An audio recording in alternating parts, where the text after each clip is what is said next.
So this is a very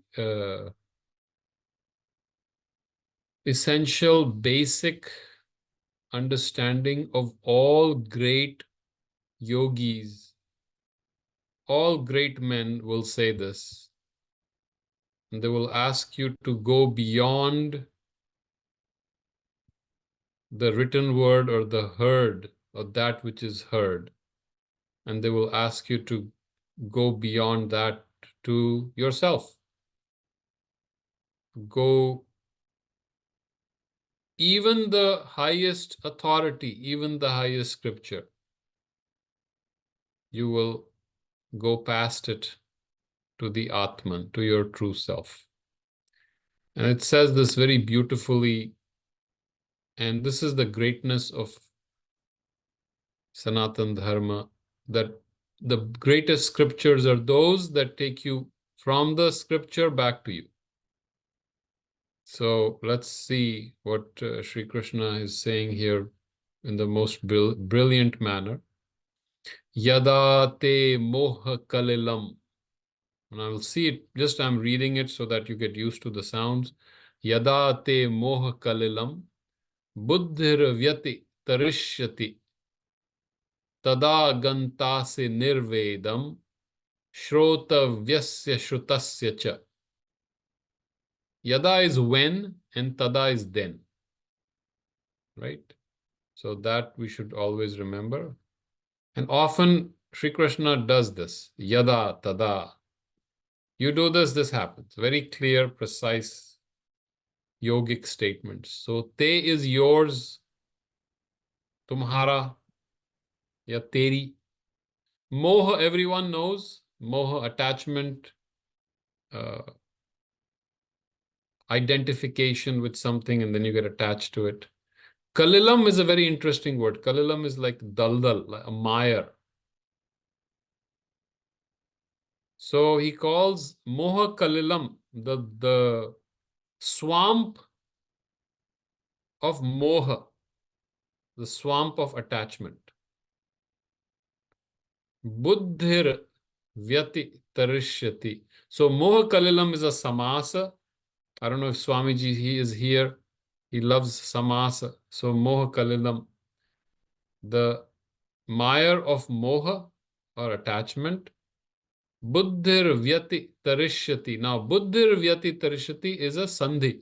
Buddhihi, buddhihi, the visarga, and vya, the visarga becomes ar, the sound of ar. So, buddhir vyati tarishyati. And that's the difference between a samasa and a sandhi. Samasa is the joining of two letters. Sandhi is the joining of two words. Oh, sorry, samas, what did I say? Samasa is a joining of two words. Sandhi is a joining of two letters. So, moha kalilam, two words came together, boom. Nothing changed. The moha did not become mohar or something. Moha, moha kalilam, two words came together. Buddhihi, the visarga joins with vya and becomes ar. So it becomes buddhir vyati tarishyati. There's a change in the sound. And that's why it's a combination of two letters. Either a swara or a vyanjana will come together. Buddhir vyati tarishyati. Vyati tarishyati is made of three words itself. Vi, ati, and tarishyati. Tarishyati comes from tri. Tri means the one who is able to pass, go beyond. Tairna, in Hindi we know tair, to be able to swim. Tarishyati is to go beyond, to be able to swim. Now, vi and ati. Ati, you know, is the limit. Right? Ati manas. Ati is the limit. So, ati tarishyati means go beyond. And vi, whenever vi is added, vi is a movement outward. Like vistrita, virata, vyapaka, whenever there is spread outside. So, vyati, vi, ati, tarishyati. These three words come together and become vyati tarishyati, means is able to swim beyond. Swim beyond what?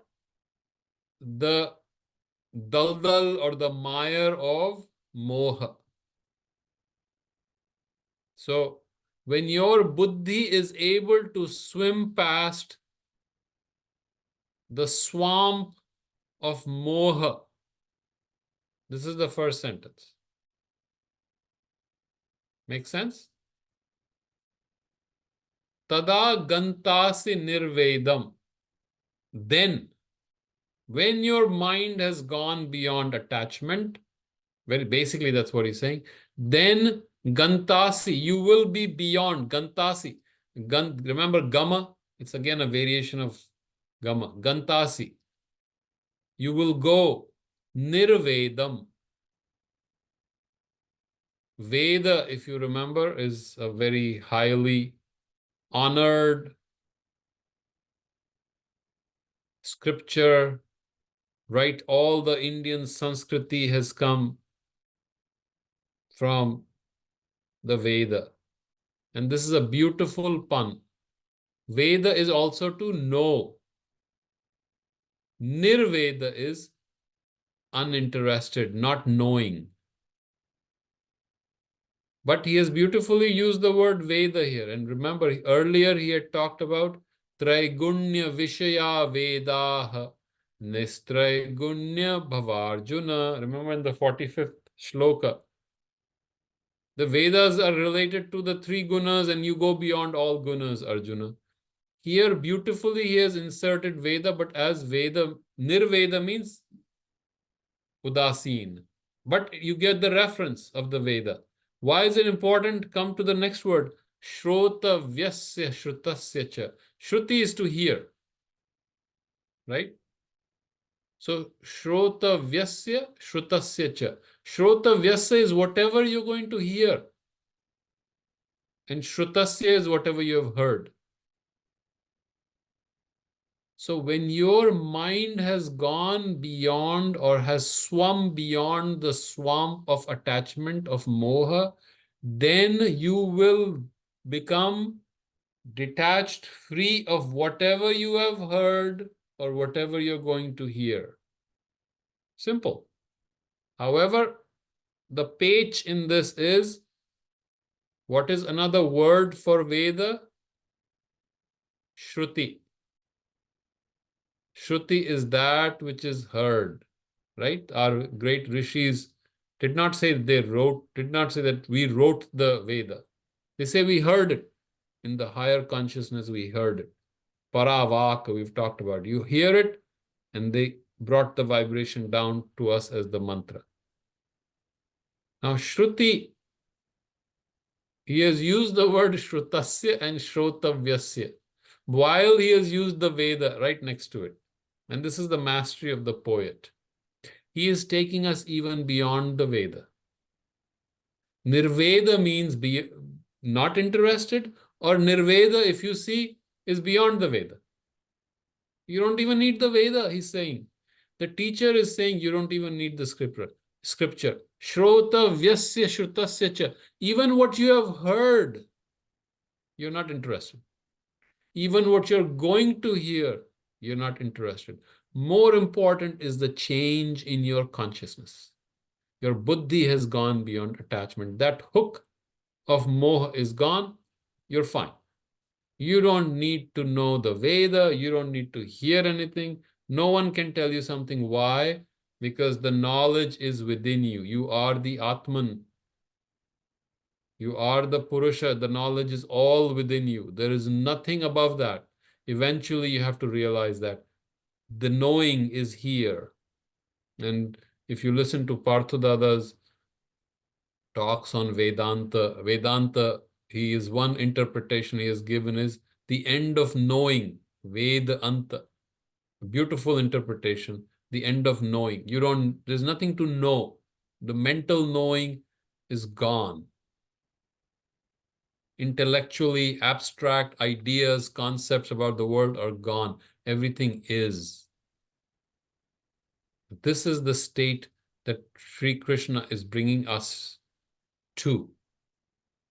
And only a very great scripture can say that you have to go beyond me. Most scriptures, unfortunately, will say this is all there is. Whatever is in the knowledge there is in this book. But very rare is the scripture that will say, even go beyond the scripture, go beyond us. We are the boat which will take you to the other shore. When you reach the other shore, don't carry the boat on your shoulders. Drop the boat and move on. Now you're on your own. You don't need the boat. You don't need the crutches to be able to walk. Now you drop the crutches. Now you can run.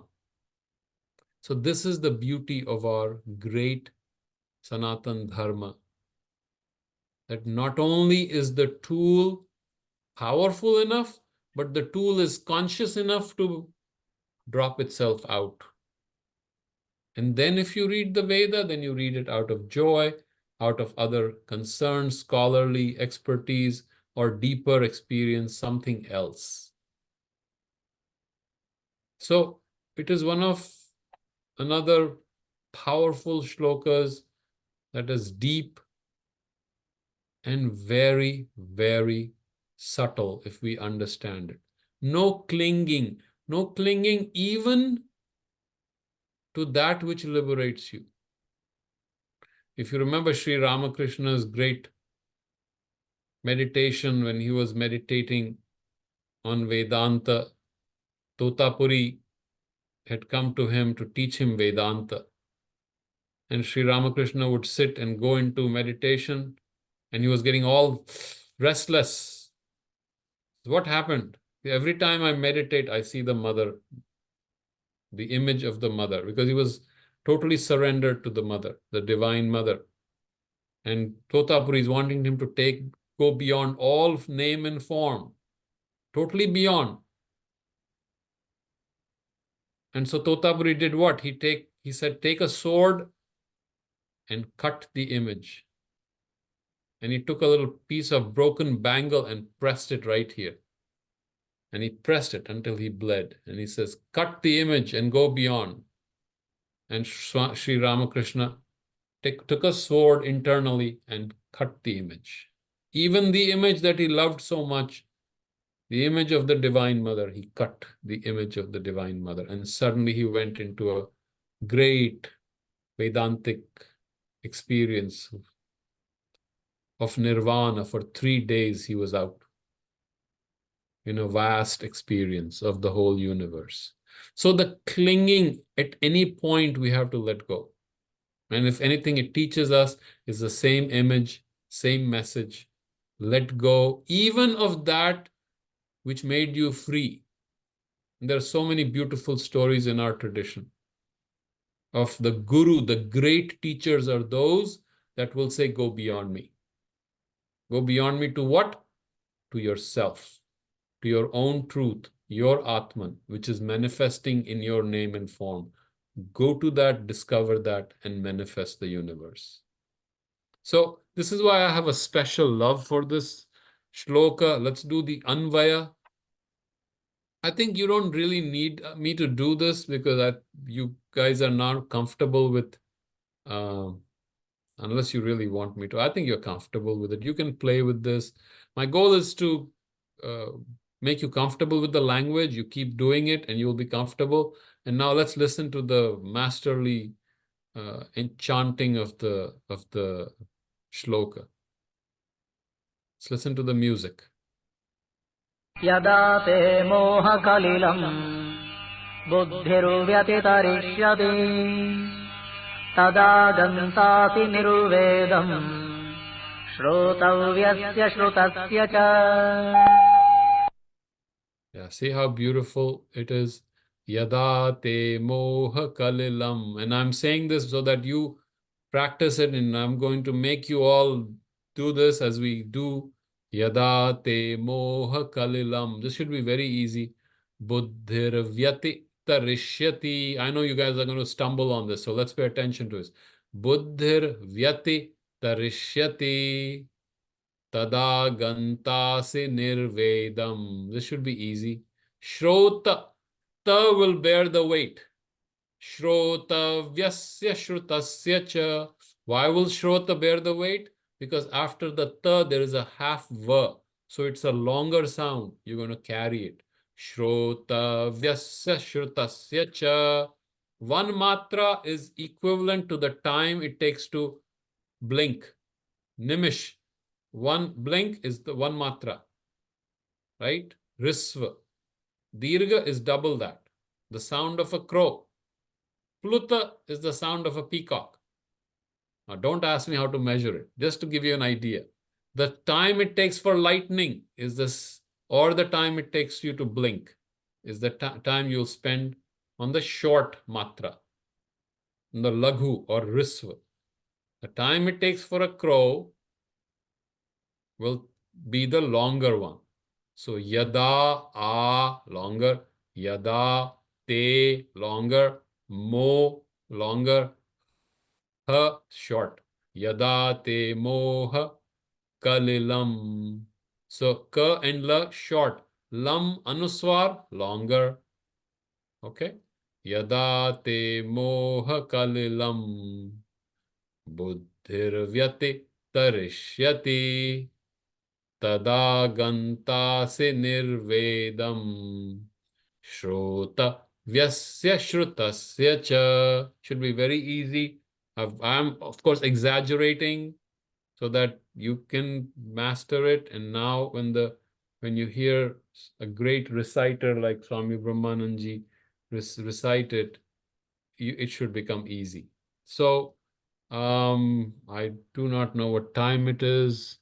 10:47. I think we can start going to the recitation unless you have. I think we should. Who wants to recite? Rahulji, go for it.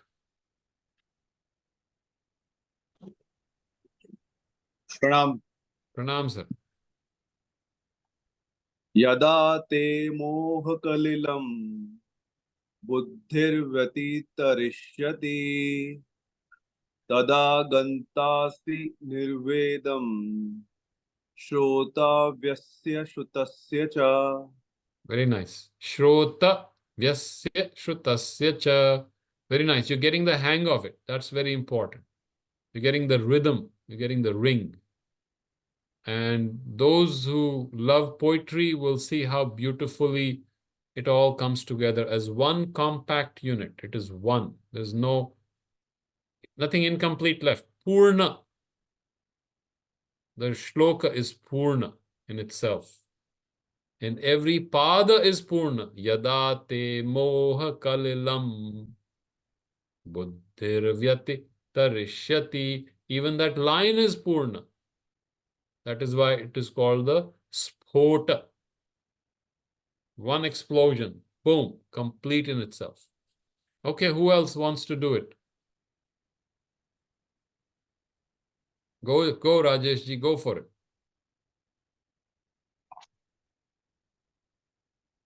यदा ते मोहकलिलं बुद्धिर्व्यतितरिष्यति तदा गन्तासि निर्वेदं श्रोतव्यस्य श्रुतस्य च. Yep, beautiful. Very good. I think you guys are getting better and better at it. Any other victims? Volunteers? I can try. Go for it. Yeah. यदा ते मोहकलिलं बुद्धिर्व्यतितरिष्यति तदा गन्तासि निर्वेदं श्रोतव्यस्य श्रुतस्य च. Beautiful. You have the hang of it. All right. So I will like to have someone explain the meaning of this shloka now, since you are getting good at Sanskrit. So who wants to explain what the meaning is in simple terms? What you understand from it, what you get from it in your practical life. Anyone? Okay, go for it, sir. So, in a practical life, जो जितना illusion है life में या मोह माया है, अगर आप उसके दलदल से बाहर निकल जाओ, तो जो भी आपने नॉलेज लिया है और जो नहीं लिया है, उसके प्रति आपका अटेंशन या आपका इंटरेस्ट कम हो जाएगा. मतलब it will not matter if you Hmm. Go beyond. Udasin. It doesn't matter. You've already gone beyond. Yes, beautiful. Rajesh, you wanted to say something. Practically same as Rahulji, Okay. but it means like the moment you go beyond this Maya, you'll be again indifferent to all the things, whether they are happening good to you or bad to you. You'll Yeah. you'll just become indifferent, and whatever you were heard, there's nothing remain. There is nothing else remains to be heard. Yes. So constantly Sri Krishna is wanting us to go to the buddhi. And another thing you will see, Vairagya, Viralji says Vairagya. Sri Krishna's Vairagya is a little different from the Vairagya that came later. So Sri Krishna's Vairagya is an inner tyag. Inwardly you are free, not externally. You don't have to wear the ashes on your skin and drop all things and live in the Himalayas. Shri Krishna's Vairagya is not. Shri Krishna's is not that. Shri Krishna's Vairagya or sannyasa is inner freedom. Tyaga, giving up. You give up inwardly, then you can do anything you want. In fact, Sri Krishna wants you to do everything that you're supposed to do. That is part of the dharma, your dharma, dharma of the universe. So, yes, as long as we understand the vairagya is not the vairagya of, okay, I'm done, I'm detached, I'm going into the cave. No, no, no. Your vairagya is right here in the middle of everything, in the heat, in the battle, in the intense pressures of life, and right there you have the vairagya. Much more difficult, much more worthwhile, much more integral. And Sri Krishna insists right from the beginning to the end. That's what makes him unique. Very few, very few are those teachers who have said, you're going to work here and inwardly you're going to be a spiritual being. You're going to work here as part of your yoga. We see this much later in Sri Aurobindo's integral yoga, where you stay part of the world. You do not give up the world, but you are a vairagi within. So, cha is and. Gauravji asked, cha in Sanskrit always is and. And one of the, what is the word for it that doesn't change? Is it called avyaya? I think it's called an avyaya. That never changes. It remains. No vibhakti happens to the avyaya. And there are many avyayas that we will come. Yada tada is also avyaya. They will not change. Their vibhakti does not change. They stay stable. Okay, very good. So we talked about Yadate Moh Kalilam, and I do want to go back to Shloka 45, if anyone remembers, because that is a very beautiful shloka. And remember the Veda here and the Shruti. Don't forget the Veda and the Shruti here. Okay? Tada gantasi nirvedam shrotavyasya shrutasya cha. Now with that reference, Gauravji is saying you previously said that order of words doesn't matter in Sanskrit. So how do we know what to? Well, you have to, which two will be, and what you have heard and what you will hear. That's the cha. Cha usually comes after. Rajesha Hemanta cha. Or, so, if I say, Aham Gachami Pathami cha. Right? I go and I read. I don't know how I'm doing it. I'm walking and I'm reading. Aham gacchami pathami cha. I can also say aham gacchami cha pathami cha. Two ways of saying it.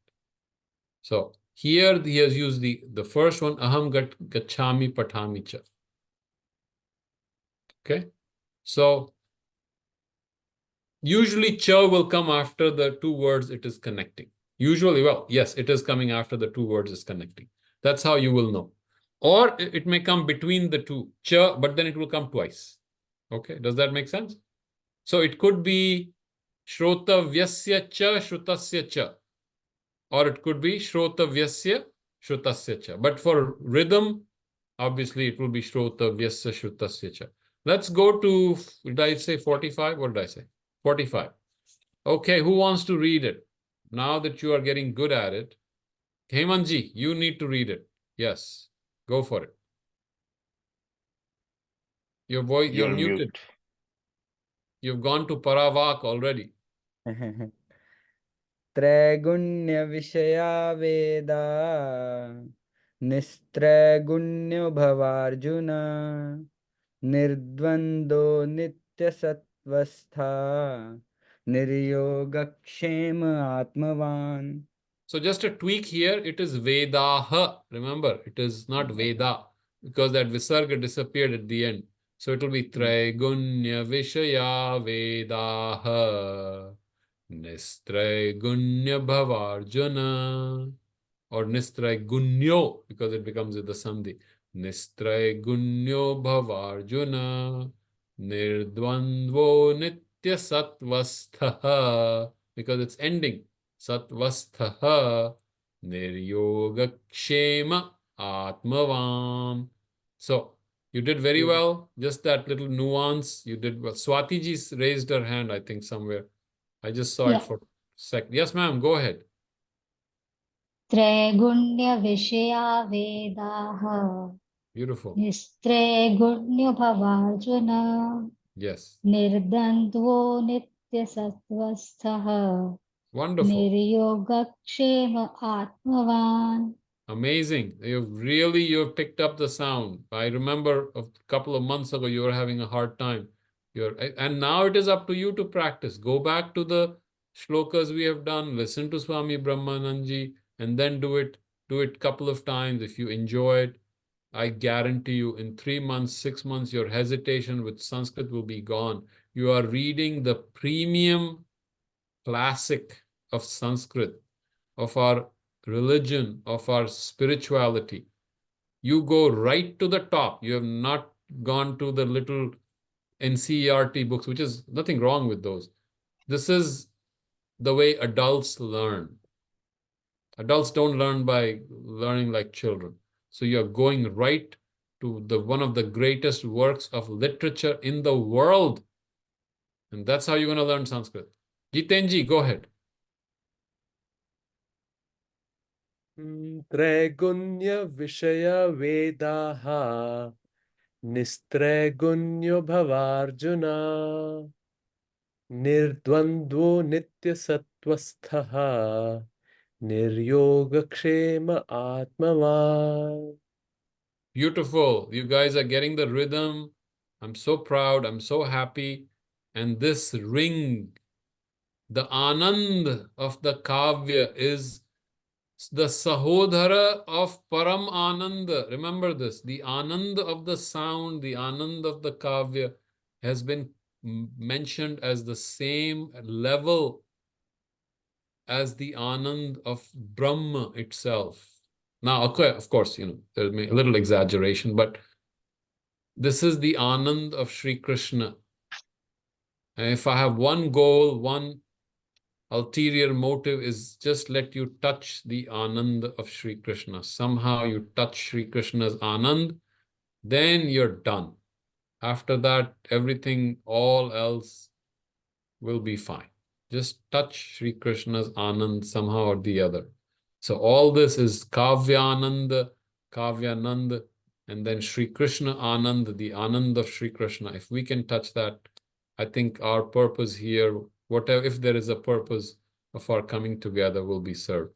I don't know how much time it is because I think my sense of time is totally gone.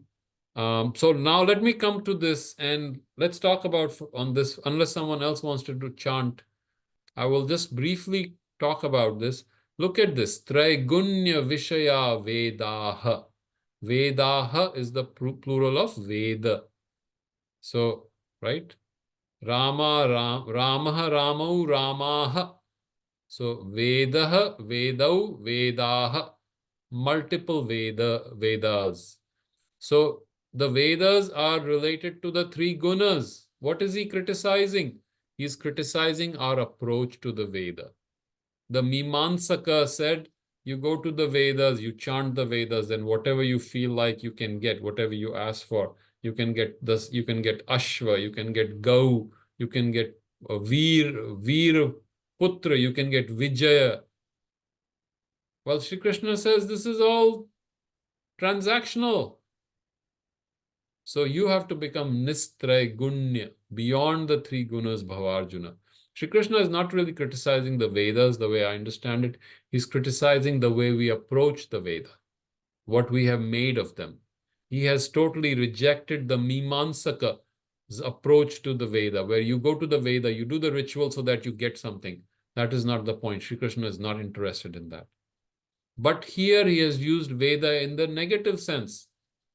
In the shloka that we just did, Nirveda, he has used it in a very different sense. But later, he will say, among the Vedas, I am Samaveda. And that's another sense. So the same Sri Krishna who has criticized the Vedas, he will say, I am Samaveda among the Vedas. Why Samaveda? Make a guess. Samaveda is about chanting. What you guys are doing right now is the chanting. So that takes the Veda. Veda had the power of chanting, which if we listen to it properly, if we learn how to chant, we can absorb the mantra in our consciousness and develop our inner mantra purusha. So that is the reason why I wanted you to come to this Veda and remember that Sri Krishna is very flexible with the words. Don't get stuck up. People take one shloka and say, okay, this is it. No, you put them all as a composite, and then the sense comes out of it. Because Sri Krishna is multi-dimensional. He's not one path. He's not just one way of sannyasa or bhakti or karma. He brings everything together, multi-dimensional. As each of us is multi-dimensional. You're working in the world. Your family people, your business people, your technicians, technologists, experts, professionals, subject matter experts, but then you have a yogic connection somewhere which brings you to Sri Krishna. So you have multiple dimensions in your life. Sri Krishna is very good for you. If you wanted only sannyasa, then Sri Krishna would be difficult. That's why people have a problem with Sri Krishna.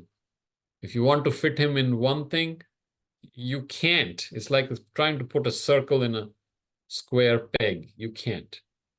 All right? Or is it square in a circle? I don't know. So he exceeds all these limits because he's multi-dimensional. And each of us have love for him because we are also aspiring to be multi-dimensional. He is a fighter, he's a politician, he's a spiritual man, he's a lover, he's a dancer, he's a musician, he plays the flute, and he's a master poet. So look at the achievements. Even if we say he was just a human being, what an amazing human being. What a guy. I would love to have such a man around me. I would just sit at his feet and say, just keep talking. I'll just listen. If you don't want to talk, that's okay too. Just be here. What a brilliant human being. The ultimate flowering of human possibility in the last age. So we can learn from it. We can absorb his anand, the bliss of living, the passionate, the joyous, bubbling laughter that is coming out of him. Every moment we can touch it. And that ananda, if we can touch it and we can live it, then everything is yoga. Every moment we are in yoga. That's how I take Sri Krishna. That's how I take Sri Aurobindo. Everything is possible. You can do anything and everything. Do it with the most intense passion. Put your life and heart and soul into it. Bring it to the integral perfection. All life is yoga. What Sri Aurobindo said famously, all life is yoga. For us to All life is yoga. The Gita gives us that lesson. For perhaps the first time, a great yogi didn't say it's in so many words, but it's basically he said, all life is yoga. You're fighting, that is yoga. You're being a family man, that is yoga. You're being a kula, the establisher of the kula, you're holding the dharma of your kula, that is yoga. You do not give up on your calling in life and try to become someone that you're not. Be who you are, be authentic, find where you are, who you are. Right there, you will find the clue. The clue is not somewhere else. In being who you are, you'll find the clue to your journey in life and use it, develop it. What flows naturally through you, what is happening easily to you, that is your dharma. Follow the bliss of your heart, follow the path of your heart. And if you learn to listen, not to me, not to some teacher, but to yourself, turn that ear back to your own silence, then you will realize who you are. That is your goal, to listen to who you are. Slowly turning back. And oftentimes we are so full of sound and noise, we're full of the noise of the world. Everyone has taught us everything else. Go beyond it. That too is part of the moha kalilam. We are attached to it. We are identified to it. Moha is not just attachment. Remember, moha is also yukti. You are connected. I am this. So Parikshit has the most beautiful name in the world. You know what that is? Parikshit. Of course, because it's me. It's a yukti, right? And same, each of us, that's the most beautiful thing in the world, my name. But what? It is not us. We are connected to it. You've taken it as a fact that this is who I am, as your identity. So the moment we see that yukti, that is our moha, the nama rupa, that is our moha. We spend 10 minutes in front of the mirror, combing and looking good and shaving. Again, moha. Our children have to be the best. We have to get the best. Moha. My business has to do the best. Moha. And how are you going to be free of that? The buddhi. Shri Krishna keeps bringing you to the buddhi yoga. Second chapter is about buddhi. In your intelligence, in your intuition, know that you are none of these. Know this. The moment you see this, that I am none of these things that I am identified with, something else will happen. Some window, some little opening will happen. Just see this. Am I this? Am I this? Am I this? Neti, neti, neti, neti. You keep with the sword of neti, you can cut off everything that you think you are. You're not the body. You're not the mind. You're not the prana. Then what are you? What is there? That. The moment you realize I'm not these, I'm not this, I'm not this, something else will happen. So different methods, different ways to approach, but this is the yoga of the buddhi. Buddhi, dhi, inner seeing, higher thinking. Dhi is to see within. So one of the definitions. Buddhi has many definitions. So with that buddhi you see, the moment you see that, you are beyond, you have swum beyond the swamp of moha. Now, it is practical. You can swim beyond the swamp of moha with your buddhi. Each of us has that buddhi, that sharp intellect, that sharp intuition. You know this. I'm none of these. I'm beyond all these. I'm eternally free. I'm something unique and special.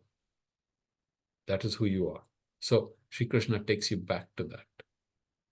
Krishna is not saying, no, no, no, no, you are my bhakta and you're going to be just following me all the time. Shri Krishna is taking you back to that. And that is a sign of the great teacher. All right, I think I should stop talking now. Otherwise, I'll keep talking. Yes, Aviralji, beautiful. Na punyam, na papam, na saukhyam, na dukkham. Na mantro, na tirtham, na veda, na yajna. He's putting in our friend Adi Shankaracharya's shlokas about Shivji, about his famous introduction to Swami Gautam Pad, to Gautam Pad. And that's another story. We'll do that someday. Any questions, concerns? I'd have to look at these. I don't know how to read these, so you'll have to help me. Yeah, we have a question. This is beautiful. What is beautiful, Rahulji? I have no idea what he said. But something is beautiful. What is the meaning of cha? So when you're talking about the vairagya, Yes, yes, vairagya not from external things but yes, internal. So that I really found, because I grew up with knowledge that the religious knowledge that vairagya means that you leave everything and go into a cave and yes, renounce everything. But I really found this very beautiful, that the vairagya, as per Sri Krishna, vairagya means that free within, rather than you yeah, have to do your duty, but don't get attached to the yes, outcomes. That I yes, really found it big yes. big learning and beautiful learning. So Sri Aurobindo says that in his beautiful essays on the Gita, is Tyaga. Sri Krishna's emphasis on Tyaga, not Vairagya as per. Because again, we remember Vairagya, we get caught up in the word. So Tyaga, inwardly you're free, you give up. What is the difference between Buddhi and Veda? Veda has multiple meanings. Remember, Sanskrit has a lot of paryayavachi. Every word has a lot of meanings and nuances. So Veda comes from the root vid. Vid is to know. So from that comes the word Veda. The original knowledge of our Sanskriti is Veda, in which all the knowledge is hidden. There's all our knowledge, all the spiritual knowledge is in the Veda, because Vida means to know. Buddhi is, of course, we are usually associating it with our faculty of fine, subtle knowledge, subtle viveka, ability to see inwardly, to separate, to differentiate, to be able to become connected to the Atman, because Buddhi is the closest to the Purusha. So Buddhi gets filled with Atma Prakasha. Buddhi can identify what is Ahama, what is Mana, what are the Indriya, the Gyan Indriya, the Karma Indriya, what is the Bhuta, what is the Tanmatra. Buddhi is the faculty of Viveka. It is able to separate. Buddhi is the faculty of seeing. So Buddhi is used as that faculty. I hope that explains the difference.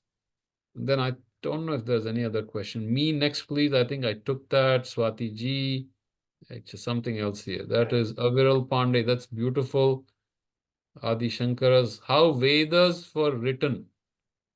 No, Vedas are the Shrutis. Rajesh ji asked this. Oh, my son asked this question to me as well. How did all these scriptures start? How did these scriptures start?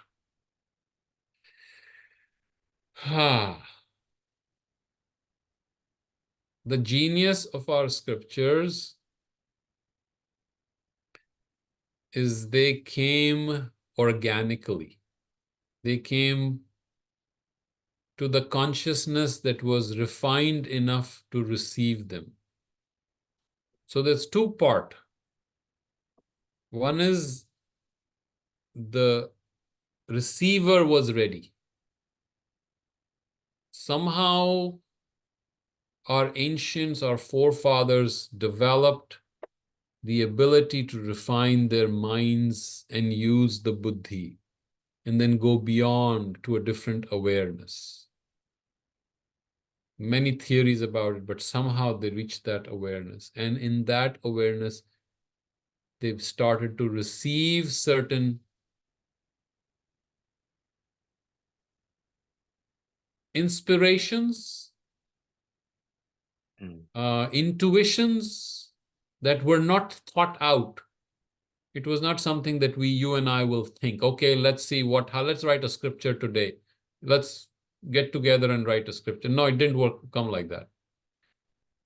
So that's why they said it's the Shruti. They heard it. Heard it from whom? Don't know. Heard it. And they just brought it out. So the consciousness was very mature, was evolved, was refined. In that consciousness, these inspirations, these intuitions, these flashes, these revelation, sudden seeing, you see something, and at that point, the sound is not separate from seeing. Hearing and seeing are not separate. There is a knowing. It's knowing is beyond words. You just know. And then the words come through. And so they were able to bring that. They were masters. And then they created a tradition, an approach so that others could grow too in their consciousness through a self-development, a process of evolution of the self called, now we call it yoga. In the Vedic times, it was called yajna or yagya, if you speak Hindi, yagya. Yagya is another name for yoga. The word yagya is a symbol. So that's how these came, and they compiled it, and that's what has remained is those compilations. And Max Mueller said, it's only 1,000th of what knowledge they had has come to us in these Vedas and the Upanishads. One divided by 1,000. Can you imagine what the immense awareness, knowledge was? But they put it together. Veda Vyasa, they say legendary Veda Vyasa, put it together. Vyasa means an editor, by the way, one who compiles. He created a Samhita. He created the Veda with its 10 mandalas in a very intricate, interesting manner. He had his own design with each mandala having its sukta, each sukta having rika and mantras in a very beautifully way. And then we created a beautiful tradition of memorizing and passing it generation to generation. Tremendous, tremendous time and effort and energy of generations to remember it perfectly and to pass it on. This is the unique genius. So this is one of the languages that even today we know how they pronounced it 6,000, 8,000, 10,000 years ago. We know exactly how they pronounced it. Why? Because they made sure every generation memorized it, learned how to say it, the words, how the sandhi would come. So like we are doing, they would memorize it forward, backward. They had inside out 10, 15 years the student would spend on learning the Veda. So that's how it started. I know I went back a lot, but since the little one is asking, so I think you can then explain it to the child how it came. Can I ask one quick follow-up Yes, on sir. that? Like from the revelation, how the language of Sanskrit came in as well? Because I know my son, he's going to be asking this question, like how come it was in Sanskrit but not in Greek or not in some other language? Yeah, that's a very simple answer. There was no Greek at that time. That was their language. Their language was Sanskrit. If we are talking and something comes to me on a flash, right, it's going to come in English because English is the language I use. That was the language they used at that time. Now, there are different theories, but I don't want to complicate it for the child. But yeah, that's the language they spoke. That's the language they were good at, and it came. Some people say that this is the language that is ideal for catching those, and it may be. It's a beautiful language with a lot of qualities that other languages lack. Can you explain moha a bit? Moha, is it all desires? Is it all attachments? Does it mean delusion? Also, could you break it down into I don't know, what is it? Into the Roots. roots. Oh, now you got into the roots now. You got all spoiled. Now you've become intricate and deep. Okay, so let's say moha, is it desire? Yes. Is it attachment? Yes, because desire comes from attachment. Eventually, moha is identification. Right? So if I say, if I'm identified with Parikshit, this name, this form, right away, that's the beginning of moha. Yukti, it's called yukti. The moment I say I'm the, what great looks, Parikshit has what great hairstyle, I don't know, then everything is beautiful. I can't even talk about myself. I have tears in my eyes. I have so much to say about myself. The moment I'm connected, the moment I say, it's not me, then what happens? Then it's just another face, another name. So the yukti is the creator of moha. In fact, that is moha, the identification. Nama rupa. You have identified with the nama and rupa. And so, yes, it is desire. Yes, it is attachment. Yes, it is delusion. And I can't go deeper into the question. I don't know how to move this. And could you Can you break it down? One new message. Okay, here. What that? Who said I think Dr. P wrote them in his previous life? That's funny. I can't. Okay, so moha. I can tell you my way of approaching moha. Ma, wherever comes, has multiple significances. Ma is a sound of completeness. Ma is a sound of ending. Like ma, maya. Maya is to measure. Mrityu is death, of course, ending. And in other sounds, you have marina, where the sea, the ocean. So ha, wherever the ha sound comes, ha is a very interesting sound. Ha is an expiration. It's a powerful expiration. So when the consciousness is coming out, and we talked about ha, how many ha sounds are there? Hu, ha, hri, right? So avahan, ha, hri is to upharan, hri, prajahati is to give up, ha. So it's an outward sound. So that completion, when it comes outward, your completion came outward. Your fulfillment, that you were complete, now you have come out, and now you have identified with things that are outside. That's how I see it. Again, I'm not an expert in Nirukta, but I just play with Nirukta. I love Nirukta, so take it as a very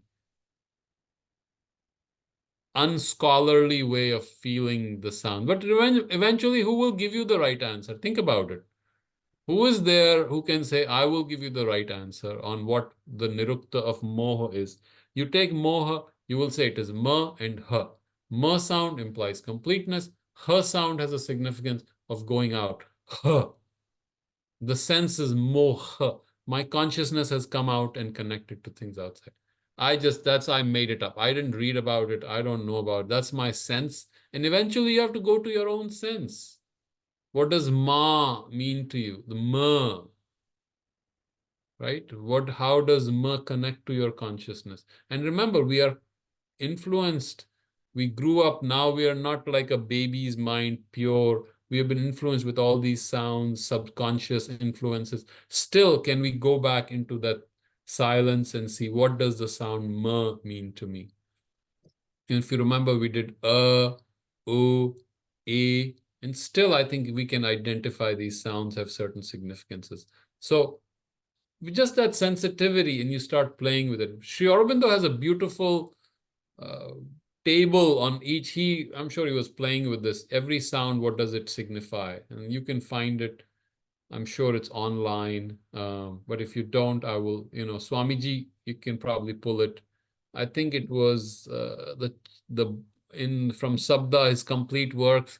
I think it is on Sanskrit and Vedic studies or something. I can get you the name. I have it, and you can study it further. So I don't have anything else to talk about unless you guys, did I answer everything? I hope I did, because I can't. There is one more question, Okay. Parikshit. I think Aviralji has a question. Wouldn't Vairagya be being beyond raga, even to tyaga.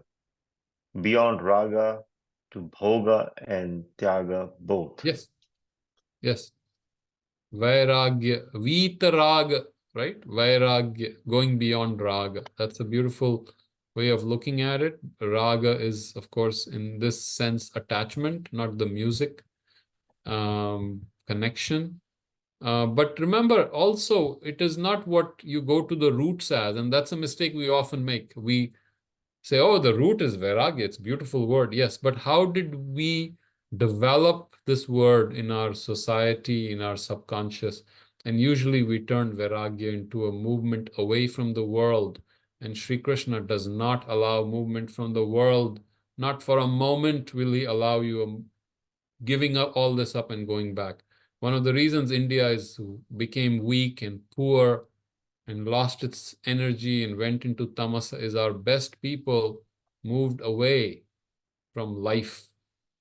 Now the best people have to come back to life with that spiritual energy and bring it into life. And that's what Sri Krishna kept telling us. We don't listen to him.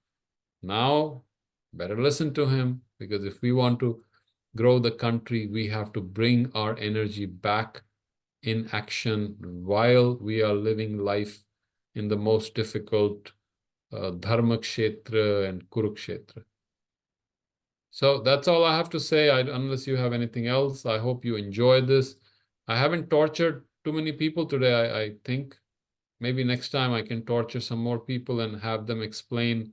Maybe we can go to 2.11 and have someone explain what it means, and I hope you will recite it and you will break it down for us. And if you want, I'm giving you a proper way to cheat, so you can do it now. You can start reading on it, and so you're ready, and then I'll just pick someone up just for the fun, or you can volunteer. That too is fine.